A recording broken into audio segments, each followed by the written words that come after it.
నమస్కారం అండి. ఈరోజు కేంద్ర ప్రభుత్వం ప్రధానమంత్రి నరేంద్ర మోడీ గారి ఆధ్వర్యంలో దేశానికి ఒక మార్గదర్శకంగా ప్రతి ఒక్కరిని కూడా ఆకర్షించే విధంగా ఒక ప్రయత్నం ఇంటరిమ్ బడ్జెట్ ద్వారా చేయడం జరిగింది. సో ముందుగా జనసేన పార్టీ తరఫున ఎన్డీఏలో భాగస్వాములుగా నరేంద్ర మోడీ గారిని, అదేవిధంగా నిర్మలా సీతారామన్ గారిని ఈ విధంగా ఆలోచించి దేశ భవిష్యత్తుని దృష్టిలో పెట్టుకొని ప్రత్యేకంగా మహిళల కోసం, యువత కోసం, అదేవిధంగా ఇన్ఫ్రాస్ట్రక్చర్ పైన వాళ్ళు అనేక అంశాలపైన పెట్టిన ప్రత్యేక దృష్టిని మనస్ఫూర్తిగా జనసేన పార్టీ తరఫు నుంచి మేము స్వాగతిస్తున్నాం. అందులో ముఖ్యమైన అంశాలు యువతని ప్రోత్సహించడానికి టెక్నాలజీ విషయంలో, స్టార్టప్స్ విషయంలో వాళ్ళకు భరోసా కల్పించే విధంగా 1,00,000 కోట్ల రూపాయల కార్పస్ ఫండ్ ఏదైతే ప్రకటించారో అది సుమారు 50 సంవత్సరాల వరకు వడ్డీ లేని రుణాలుగా మార్చుకుని రీఫైనాన్సింగ్, రీస్ట్రక్చరింగ్ కూడా ఉపయోగించే విధంగా కేంద్ర ప్రభుత్వం తీసుకున్న నిర్ణయాన్ని మనస్ఫూర్తిగా మేము స్వాగతిస్తున్నాం. ఎందుకంటే గతంలో ఇప్పటం సభలో మా పార్టీ అధ్యక్షులు పవన్ కళ్యాణ్ గారు షణ్ముఖ వ్యూహం అనే కార్యక్రమం తీసుకొచ్చినప్పుడు యువతని ప్రోత్సహించడానికి కోసం ప్రతి నియోజకవర్గంలో కూడా కనీసం 10 మందికి ఉపాధి కల్పించే విధంగా ఒక 10 లక్షల రూపాయల ఆర్థిక సహాయం సెల్ఫ్ అండ్ మీడియం ఎంటర్ప్రైజెస్ని ప్రోత్సహించే విధంగా, స్మాల్ అండ్ మీడియం ఎంటర్ప్రైజెస్ని ప్రోత్సహించే విధంగా ఆయన ఒక నిర్ణయం తీసుకుని ఆ రోజున రాష్ట్ర యువతని ఎంతో ప్రోత్సహించారు. దాని కంటిన్యూషన్గా ఈ స్కీమ్ కూడా ఖచ్చితంగా టెక్నాలజీని ఉపయోగించుకునే విధంగా, రాబోయే రోజుల్లో రీసెర్చ్ని ఉపయోగించుకునే విధంగా ఈ పథకం ఉపయోగపడుతుందని మనస్ఫూర్తిగా మేము నమ్ముతున్నాం. అదేవిధంగా మధ్యతరగతికి ఉపయోగపడే విధంగా హౌసింగ్ స్కీమ్ ఏదైతే ప్రధానమంత్రి గారి ప్రభుత్వం ఈ రోజున వాళ్ళు ప్రకటించారో, ప్రత్యేకంగా ప్రధానమంత్రి ఆవాస్ యోజన కింద 2 కోట్ల అదనంగా గృహ నిర్మాణం కోసం ఏవైతే ప్రకటించారో అది ఖచ్చితంగా మన ఆంధ్రప్రదేశ్కి రాబోయే రోజుల్లో ఒక చక్కటి అవకాశంగా జనసేన పార్టీ నుంచి మేము భావిస్తున్నాం. అందులో భాగంగా రూఫ్ టాప్ సోలార్ ప్యానల్స్ ఏర్పాటు చేసుకోవడానికి 300 యూనిట్ల వరకు ఉచితంగా అందులో విద్యుత్ సరఫరా జరిగే విధంగా ఒక ప్రయత్నం కేంద్ర ప్రభుత్వం ఏదైతే చేస్తుందో డెఫినెట్గా అది ప్రతి మధ్యతరగతి పేద కుటుంబానికి ఈ పెరిగిపోయిన భయంకరంగా ఈ ప్రభుత్వం జగన్మోహన్ రెడ్డి గారి నాయకత్వంలో పెంచేసిన ఈ విద్యుత్ బిల్లులకి ఒక మంచి విరుగుడుగా, ఒక మంచి మాత్రగా మేము భావిస్తున్నాం. తప్పకుండా దీన్ని ప్రోత్సహించాల్సిన అవసరం ఉంది. దీన్ని కూడా మనస్ఫూర్తిగా మా మద్దతు. అదేవిధంగా పేదలకు రేషన్ కార్డు అంటే అంత్యోదయ కార్డ్స్ ఏవైతే కేంద్ర ప్రభుత్వం కోవిడ్ అప్పటి నుంచి ప్రవేశపెట్టిందో ఆ పథకం, అది 5 సంవత్సరాలుగా ఎక్స్టెండ్ చేస్తూ 81 కోట్ల జనాభాకి, కుటుంబాలకి ప్రధానమంత్రిగా తీసుకున్న నిర్ణయాన్ని ఉచితంగా రేషన్ సరఫరా చేయడం అనేది నిజంగా చాలా గొప్ప విషయం. అనేక మంది సఫర్ అవుతున్న పరిస్థితుల్లో పెరిగిపోయిన ధరలు, చాలని జీతాలు, ఈ అంశాల్లో పాపం వాళ్ళు సతమతం అవుతున్నప్పుడు ఈ విధంగా వాళ్ళకి ఆధారం లేని పరిస్థితుల్లో కూడా వాళ్ళకి ఉపయోగపడే విధంగా ఈ కార్యక్రమం గురించి ఆలోచించి మరొక 5 సంవత్సరాలు అంటే 2029 వరకు ఎక్స్టెండ్ చేసి దాన్ని బడ్జెట్లో పెట్టినందుకు మనస్ఫూర్తిగా అభినందిస్తున్నాం. అదేవిధంగా మహిళలకి ఈ రోజున మహిళా రిజర్వేషన్ బిల్ తీసుకొచ్చామని చట్టం కూడా ఒక ప్రయత్నం పార్లమెంట్లో చేశారు. రాబోయే రోజుల్లో దానికి సాధికారత వస్తుందని నమ్మకం. అందులో భాగంగా పొదుపు సంఘాల్లో ఉన్న మహిళలకి ప్రతి మహిళని లక్షాధికారి చేయాలనే ఒక లక్ష్యం గతంలో ఆంధ్రప్రదేశ్లో మనం ఉమ్మడి రాష్ట్రంలో ఉన్నప్పుడు కూడా ఒక ప్రయత్నం చేశాం. ఈ రోజున కనీసం వాళ్ళకి ఆ విధంగా సొంతంగా వారు నిలబడగలిగే పరిస్థితి ప్రతి మహిళను తీసుకురావాలనే ఒక ప్రయత్నం కేంద్ర ప్రభుత్వం చేస్తుందో దానికి ఖచ్చితంగా మన రాష్ట్ర ప్రజలు కూడా ఉపయోగపడుతుందనే నమ్మకం ఈ బడ్జెట్ ద్వారా మాకు అర్థమైంది. టూరిజం సెక్టర్ 974 కిలోమీటర్ల కోస్తా తీరం ఉంది మనకి. చాలా అద్భుతంగా మనం మన ప్రాంతాన్ని, ఆంధ్రప్రదేశ్ని మనకున్న వనరుల్ని పర్యాటక రంగానికి బాగా అభివృద్ధి చేయగలుగుతాం. పూర్తిగా సర్వనాశనం చేసింది ఈ ప్రభుత్వం పర్యాటక రంగాన్ని. ఏదైతే ఈరోజు కేంద్ర ప్రభుత్వం ఒక అద్భుతమైన ప్రణాళిక తీసుకొచ్చి రాష్ట్ర ప్రభుత్వాలకి నిధులు కేటాయించి టూరిజం సెక్టార్ని డెవలప్ చేస్తామని అండగా నిలబడ్డారో దాన్ని మనం మనస్ఫూర్తిగా మనం స్వాగతించాలి. తప్పకుండా మన ఆంధ్రప్రదేశ్ ఇందులో ఎక్కువ బెనిఫిట్ పొందేటట్టు ఒక మంచి ప్రణాళిక సిద్ధం చేసుకుని రాబోయే రోజుల్లో మన రాష్ట్రానికి తద్వారా కేంద్రం నుంచి నిధులు తీసుకొచ్చి మనం ఎంప్లాయ్మెంట్ జనరేషన్ కూడా చాలా అద్భుతంగా చేయొచ్చనే ఒక నమ్మకం ఈరోజు కేంద్ర ప్రభుత్వం ఇంటరీం బడ్జెట్ చూసినాక మాకు అర్థమైంది. అదేవిధంగా మన రాష్ట్ర విభజన చట్టంలో ప్రవేశపెట్టిన మెట్రో రైల్ ప్రాజెక్ట్ విశాఖపట్నానికి, అదేవిధంగా విజయవాడ, గుంటూరు, తెనాలి, మంగళగిరి ఈ 4 ప్రధానమైన పట్టణాలని కలుపుకుని పోయే విధంగా ఒక చక్కటి మెట్రో రైల్ ప్రాజెక్టు గతంలో కూడా ప్రతిపాదించారు. అది చట్టంలో కూడా ఉంది. దానికి ఈ రోజున కేంద్ర ప్రభుత్వం అంటే స్పెసిఫిక్గా ఈ అనలేదు, కానీ భారతదేశంలో మెట్రో రైల్స్ ఇతర పట్టణాలకి విస్తరించే విధంగా ఒక ప్రణాళిక సిద్ధం చేస్తున్నా ఉన్నారు. దానికి అన్ని విధాలుగా కూడా ఆర్థికంగా ఆదుకుంటామని కేంద్ర ప్రభుత్వం చేసిన ప్రకటనని మన పాలకులకి గుర్తు చేస్తున్నాను.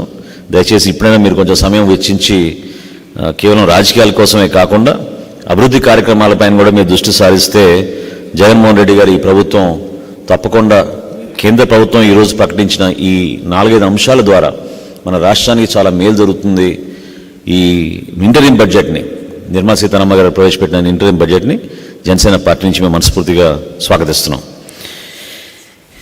ఇంకో రెండో ముఖ్య అంశం ఈరోజు ఈ పత్రికా సమావేశంలో మీ ముందు తీసుకొచ్చేది, రాష్ట్ర ప్రభుత్వం జగన్మోహన్ రెడ్డి గారి నాయకత్వంలో 2019 నుంచి ఇప్పటి వరకు సుమారు 80 నుంచి 90 మంది వరకు సలహాదారులు, ఉప సలహాదారులు నియమించారు. ఈ 80-90 మంది సలహాదారులను నియమించి ప్రభుత్వానికి ఏ విధంగా వీళ్ళు సలహాలు ఇస్తున్నారో ఎవరికి అర్థం కాని పరిస్థితిలో ఉంటే మన రాష్ట్రానికి తీవ్రమైన ఆర్థిక సంక్షోభం ఏర్పడుతోంది. స్టేట్ ఎక్స్చెక్కర్లోంచి అనవసరంగా వీళ్ళకి నిధులు కేటాయించి డబ్బులు వృధా అవుతున్నాయని గౌరవ హైకోర్టులో కేసు వేసినప్పుడు, పిల్ వేసినప్పుడు చీఫ్ జస్టిస్ గారు డివిజన్ బెంచ్ అది ఆ రోజున చాలా స్పష్టంగా దేనికోసం ఇంతమంది మీరు నియమించారు, దీనివల్ల ఎటువంటి సలహాలు రాష్ట్ర ప్రభుత్వానికి వస్తుంది, ఆ సలహాలు మీరు ఎక్కడ ఇంప్లిమెంట్ చేస్తున్నారా, ఇది అన్వారంటెడ్ అండ్ అన్నెసెసరీ అని కామెంట్స్ చేస్తూ మీ పనితీరు చూస్తుంటే రాబోయే రోజుల్లో జిల్లాలో ఉన్న కలెక్టర్లకు కూడా మీరు సలహాదారులు నియమిస్తారేమో అని ఆ రోజున డివిజన్ బెంచ్ చాలా తీవ్రమైన విమర్శలు చేశారు. అసలు లిస్ట్ ఎక్కడుంది, ఎంతమంది అడ్వైజర్స్ ఉన్నారు, వీళ్ళు ఏ విధంగా ప్రభుత్వానికి సలహాలు ఇస్తున్నారు, దీనిపైన సమగ్ర నివేదిక కావాలని ఆ రోజున డివిజన్ బెంచ్ గౌరవ హైకోర్టులో ఉన్న పెద్దలు అడిగినప్పుడు రాష్ట్ర ప్రభుత్వం సడన్గా వాళ్ళకి గుర్తొచ్చి మార్చ్ 2023లో అంటే సుమారు 11 నెలలు అయింది, కొత్త విధానం తీసుకొస్తున్నాం ఈ అడ్వైజర్స్ నియామకంలో అని చెప్పి వీళ్ళు ఖచ్చితంగా ఎవరైతే మేము నియమించామో అడ్వైజర్స్గా వీళ్ళు పబ్లిక్ సర్వెంట్స్ అంటే ప్రజాసేవకులు, వీళ్ళు చేసే ప్రతి పని కూడా డిశ్చార్జింగ్ ఆఫ్ పబ్లిక్ డ్యూటీ అంటే ప్రభుత్వంలో ఉన్న ఒక ఎంప్లాయీకి వర్తించే విధి విధానాలని ఈ శాఖలో ఉన్న వివిధ అడ్వైజర్స్కి కూడా ఇదే వర్తిస్తుందని ఒక కొత్త పాలసీ తీసుకొస్తున్నామని 2023 మార్చిలో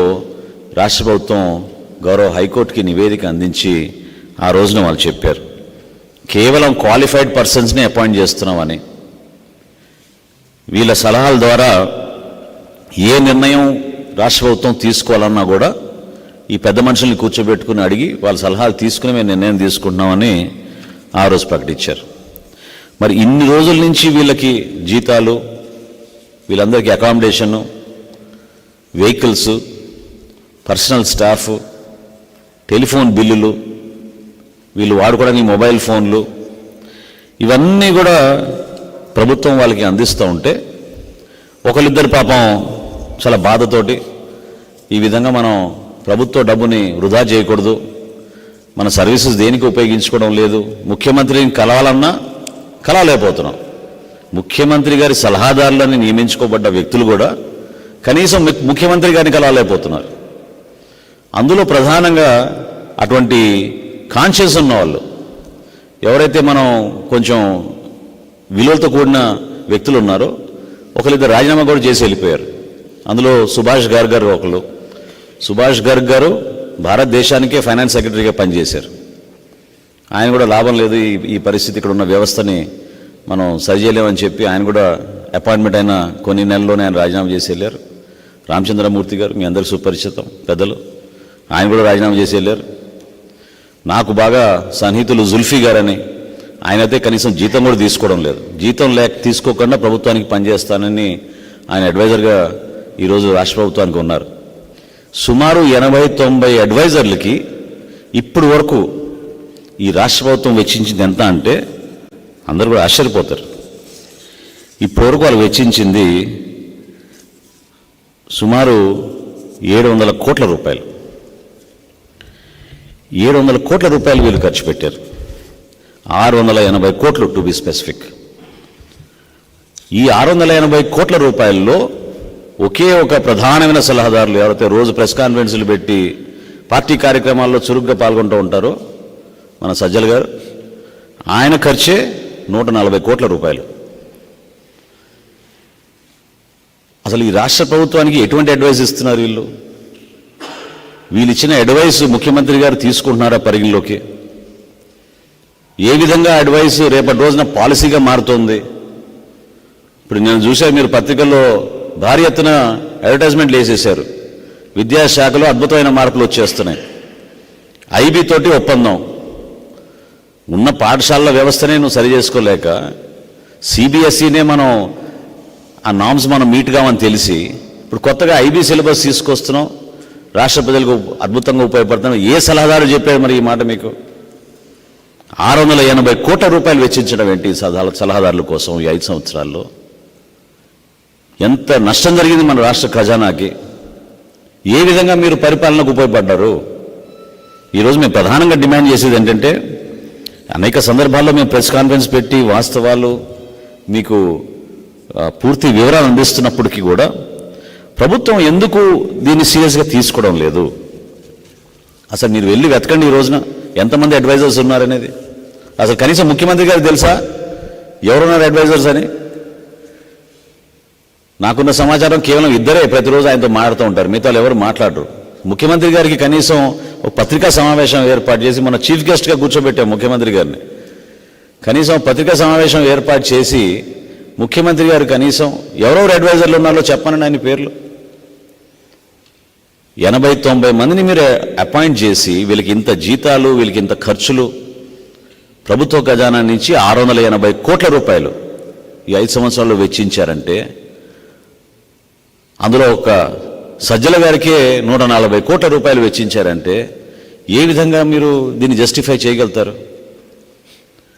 హైకోర్టు చాలా స్పష్టంగా చెప్పింది, unwarranted unnecessary expenditure, unaccounted for. అసలు ఎంతమంది అడ్వైజర్ని అపాయింట్ చేశారో కూడా లెక్కలేదు వీళ్ళ దగ్గర. ఖచ్చితంగా మేము డిమాండ్ చేసేది ఏంటంటే ఈ రోజున జనసేన పార్టీ నుంచి ఈ అడ్వైజర్ని మీరు అపాయింట్ చేసింది లిస్ట్ మీరు ముందు పబ్లిష్ చేయండి. రాష్ట్ర ప్రజలకు తెలియాలి ఎవరెవరు ఏ శాఖ కోసం ఏ పని కోసం మీరు అపాయింట్ చేశారు. అదేవిధంగా వీళ్ళు ఎటువంటి సలహాలు మీకు ఇచ్చారు, ఇచ్చిన సలహాలని మీరు ఎక్కడైనా ఇంప్లిమెంట్ చేశారా? ఇదేమైనా పాలసీగా మారిందా? దేనికోసం మీరు వీరందరినీ తీసుకొచ్చారు? ఇంతమంది మంత్రులు ఉన్నారు, ప్రభుత్వంలో ఇంతమంది ఉద్యోగస్తులు ఉన్నారు, వీళ్ళందరూ కూడా ఏ డిపార్ట్మెంట్కి ఆ డిపార్ట్మెంట్, ఏ జిల్లాలో చక్కగా శాఖల నిర్వహణ కోసం వాళ్ళ పనులు చేసుకుంటూ ఉంటే ప్రభుత్వంలో ఉన్న ఎంప్లాయీస్ని మీరు ఉపయోగించుకోకుండా, మీ క్యాబినెట్లో ఉన్న మంత్రుల్ని మీరు ఉపయోగించుకోకుండా, ఇంతమంది సలహాదారులు మీరు అపాయింట్ చేసుకుని ఒక ప్యారలల్ గవర్నెన్స్ తీసుకొచ్చి రాష్ట్ర ఖజానా నుంచి 680 కోట్ల రూపాయలు వీళ్ళ కోసం వెచ్చిస్తే ఖచ్చితంగా దీనిపైన సమగ్రమైన ఎంక్వైరీ జరగాలి. రాబోయే శాసనసభ సమావేశాల్లో ఏ బడ్జెట్ హెడ్ కింద ఈ 680 కోట్ల రూపాయలు ఖర్చు పెట్టారు, ఎంతమంది సలహాదారులకి మీరు ఈ విధంగా జీతాలు, అలవెన్సెస్, పర్క్స్ ఇచ్చారు, ఎందుకు ప్రత్యేకంగా ఒకే సలహాదారు గారికి 140 కోట్ల రూపాయలు మీరు వెచ్చిచ్చారు? ఈ సమాధానాలు జగన్మోహన్ రెడ్డి గారి ప్రభుత్వం ఖచ్చితంగా రాబోయే శాసనసభ సమావేశంలో బడ్జెట్ పైన ఇంటరిమ్ బడ్జెట్ ఈ రాష్ట్ర ప్రభుత్వం కూడా ప్రవేశపెడుతుంది కాబట్టి దాని గురించి సమగ్రంగా రాష్ట్ర ప్రజలకు చెప్పాల్సిన బాధ్యత ఉంది. ఎందుకంటే ఈ రోజుకి కూడా ఎంతోమంది పాపం రిటైర్డ్ ఎంప్లాయీస్ వాళ్ళ బెనిఫిట్లు రావడం లేదు. వాళ్ళ బిడ్డలు పెళ్లి చేసుకోవాలన్నా, చదివించుకోవాలన్నా, ఒక ఇల్లు కట్టుకోవాలన్నా వాళ్ళ బెనిఫిట్స్ వాళ్ళు జమ చేసిన బెనిఫిట్సే మీరు తిరిగి ఇవ్వకుండా ఎంప్లాయీస్ని మీరు ఈ విధంగా ఇబ్బంది పెట్టి, ప్రభుత్వంలో ఉన్న ఎంప్లాయీస్ని ఎందుకు ఈ సలహాదారుల వ్యవస్థని మీరు ఈ విధంగా పెంచారు దాన్ని మేము ప్రశ్నిస్తున్నాం.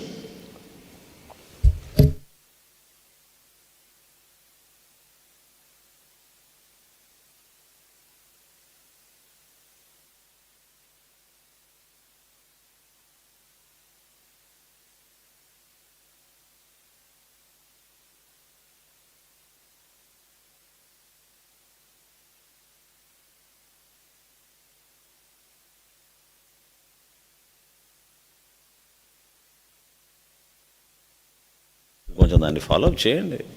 ఈ వాస్తవాలు ఇవి. కరెక్ట్.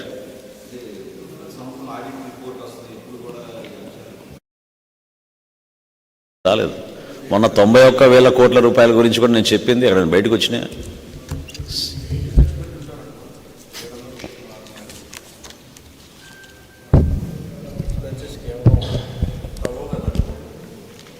అదే నేను చెప్పాను. 80-90 మందిని అపాయింట్ చేశారు. ముఖ్యమంత్రి గారు కూడా బహుశా తెలియదు వీళ్ళ గురించి. వాళ్ళు ఎంతమంది, వాళ్ళ పేర్లు ఏంటి, ఎక్కడ ఉన్నారు, కనీసం పరిచయం కూడా ఉండకపోవచ్చు. ఒక ఆయన నేను అన్నట్టు సుభాష్ గారు అయితే విసుకెత్తిపోయి రాజీనామా చేసి వెళ్ళిపోయాడు. ఆయన ముఖ్యమంత్రి గారిని కలవాలంటే కలవాలని కూడా కలవలేదు. రామచంద్రమూర్తి గారు రాజీనామా ఇవ్వడానికి 6 నెలలు వెయిట్ చేశారు పాపం ఆయన. మరి దేనికోసం ఖర్చు పెట్టారు ఈ నిధులు? చెక్ చేయాలి మరి మీరు. జీతాలు, మెయింటెనెన్స్, అకామిడేషన్, ట్రావెల్, చాలా ఉన్నాయి లెక్కలు.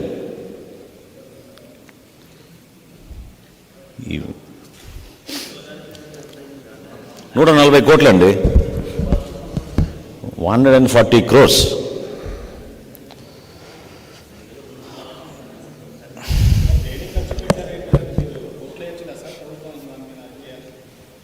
చేద్దాం. రేపటి రోజున ప్రభుత్వంలో వచ్చినాక ఖచ్చితంగా మేము సమగ్రమైన విచారణ జరుపుతాం. దీనిపైన చేస్తాం. నేను సమాచారం మీ అందరికీ అందిస్తున్నా. రాష్ట్ర ప్రజలకు తెలిసే విధంగా నేను ప్రయత్నం చేస్తున్నా. జనసేన పార్టీ నుంచి మేము ప్రతి సందర్భంలో మేము ప్రెస్ కాన్ఫరెన్స్ పెట్టినప్పుడు అదేమన్నా విమర్శించడానికి కోసం కాదు.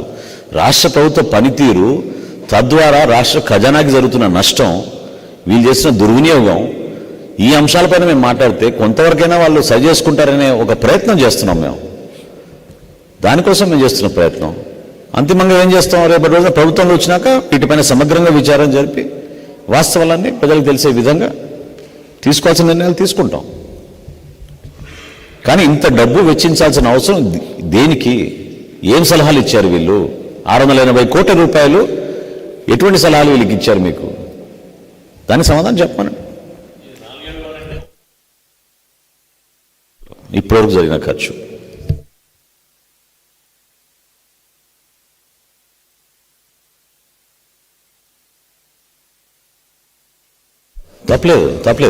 తప్పలేదు. క్వాలిఫైడ్ ఎమినెంట్ పర్సన్స్ని కొన్ని శాఖలకి అపాయింట్ చేసుకోవడంలో ఒక ఆనవాయితీ ఉంది, అవసరం కూడా ఉంది. కానీ ఈ విధంగా 80-90 మంది ఏంటి, ఆ సంఖ్య ఏంటి? అసలు ఆ లిస్ట్ ఎందుకు పబ్లిష్ చేయరు మీరు? పబ్లిక్ డొమైన్లో తీసుకురావాలి కదా ఆ లిస్టు.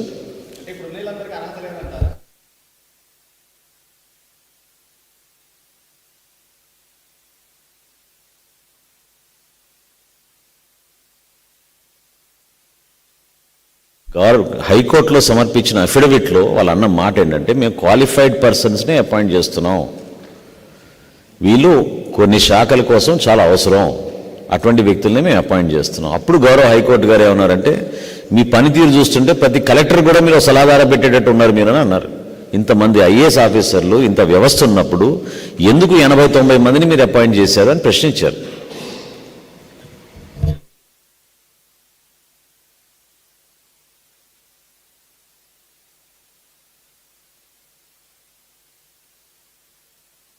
అది నష్టమే కదండి రాష్ట్ర ప్రజలు. ఇప్పుడు నేను మొన్న అన్నట్టు ఒకరోజు ప్రెస్ కాన్ఫరెన్స్ పెట్టి నేను చెప్పాను, నాడు నేడు గురించి మాట్లాడినప్పుడు సిబిఎస్ఈ స్టాండర్డ్స్ మీట్ కాలేదు కాబట్టి రాబోయే ఏప్రిల్లో మన బిడ్డలకి ఆ ఎగ్జామ్ పెడితే వాళ్ళకి అర్హత లేదు ఆ ఎగ్జామ్ రాయడానికి, ఎందుకంటే government did not provide the facilities. దానికి ఏం చెప్తారు మంత్రి గారు ప్రెస్ మీట్ పెట్టి, అది ఈ సంవత్సరం కాదు నెక్స్ట్ సంవత్సరం రాయిపిస్తాం ఎగ్జామ్ అంటున్నారు. అంటే అంత ఈజీగా తీసుకుంటారా? తల్లిదండ్రులకు ఆవేదన లేదా?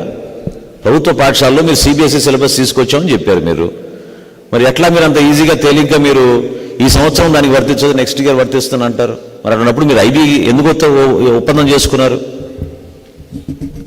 ఎందుకు ఇన్ని 100 కోట్ల రూపాయలు మీరు వేరే సంస్థకి మీరు ఇస్తున్నారు విద్యాశాఖ నుంచి?